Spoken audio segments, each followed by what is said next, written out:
Tu es assis en réunion, quelqu'un en face de toi bâille, 3 secondes plus tard, tu bâilles aussi, tu n'as pas sommeil, tu n'es même pas fatigué, mais ton corps a copié le sien sans te demander la permission. Pourquoi? La réponse n'a presque rien à voir avec la fatigue.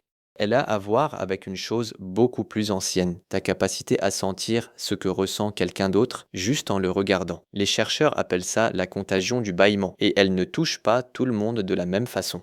En 2010, la psychologue Molly Helt a étudié des enfants atteints d'autisme. Elle a remarqué quelque chose de frappant. Ces enfants bâillaient beaucoup moins en réaction au bâillement des autres, pas parce qu'ils étaient moins fatigués, mais parce que la zone du cerveau liée à l'empathie automatique fonctionnait différemment chez eux. Le bâillement contagieux n'est pas un réflexe physique, c'est un réflexe social. Ton cerveau ne copie pas n'importe qui, il copie ceux avec qui il se sent connecté.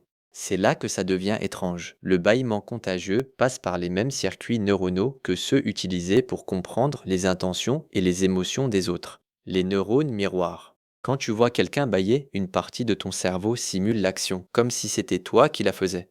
C'est le même mécanisme qui te fait grimacer quand quelqu'un se cogne le pied ou sourire quand un bébé sourit. Le chercheur Stephen Platek a découvert que les personnes qui obtiennent un score élevé sur les tests d'empathie sont aussi celles qui bâillent le plus facilement par contagion. Plus tu es sensible aux autres, plus ton corps les imite sans même que tu le décides.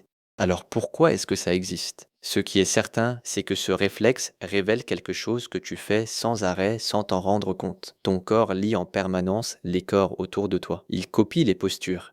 Il ajuste ton rythme de parole sur celui de la personne en face de toi. Il bâille quand elle bâille. Tu crois être une personne séparée des autres, qui pense et agit seule.